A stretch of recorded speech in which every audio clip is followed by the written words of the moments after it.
topic is the revolution in Egypt and its impact upon surrounding Arab nations.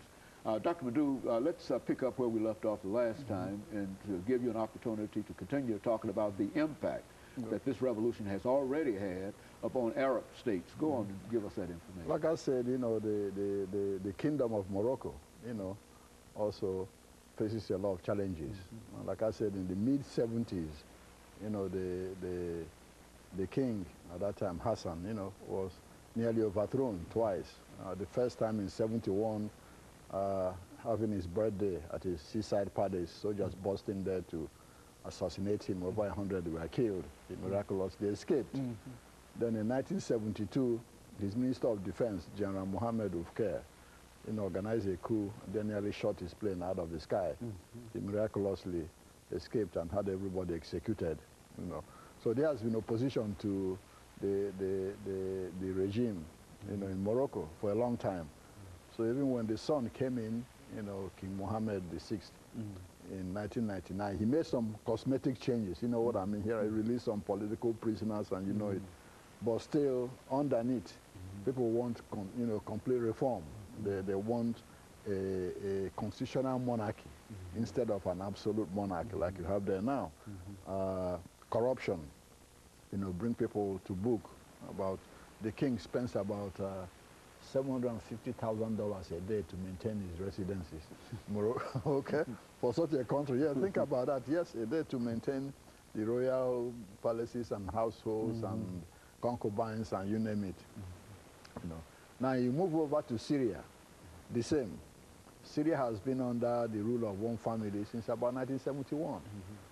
Hafez al-Assad, the father of the current president, you know, came to power through a coup in 71. He was there till he died in 2000. When he died in 2000, he handed over to his son, Bashar al-Assad, as president. Bashar is still in power now. There have been demonstrations in Syria, you know, for economic and political reforms. You know, Syria is a very repressive government. Syria is one place, you know, I think some profound might happen. Though Assad's family has been there from 71, you know, through a repressive political apparatus, but they are running a minority regime. In Islam, you know, you have different sects. The Assad family comes from the Alawite sect, which is a syncretic form of Islam. The majority, you know, of Syrians are Sunni. In fact, in 1982, a Sunni, you know, Islamic movement, you know, started a rebellion in the city of Hama. Over 10,000 were slaughtered, according to reports, in a few days by Assad soldiers to crush that Sunni movement. So that group is now reorganizing, you know, again, you know, to try and remove the government of Assad and his family. So that's a place to watch. In Bahrain, you know, Bahrain is one that is causing the U.S. government a lot of problems now. Bahrain is the headquarters of the U.S. Fifth Fleet in the Mediterranean, you know, and so it threatens America's interests, what happens there. The problem, or what makes Bahrain's case interesting, is Bahrain is also a minority-ruled government. The royal family, the Caliphs, you know, are Sunnis, but the majority of Bahrain is Shiites, the same kind of Islam you have in Iran. Right.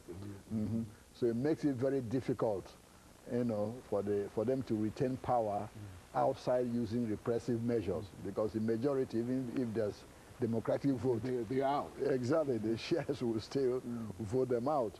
So it's creating a whole lot of concern how the Obama government administration, you know, balances our interest in keeping that place safe for our fleet, at the same time supporting the democratic aspirations of the Bahraini people. It's very tricky.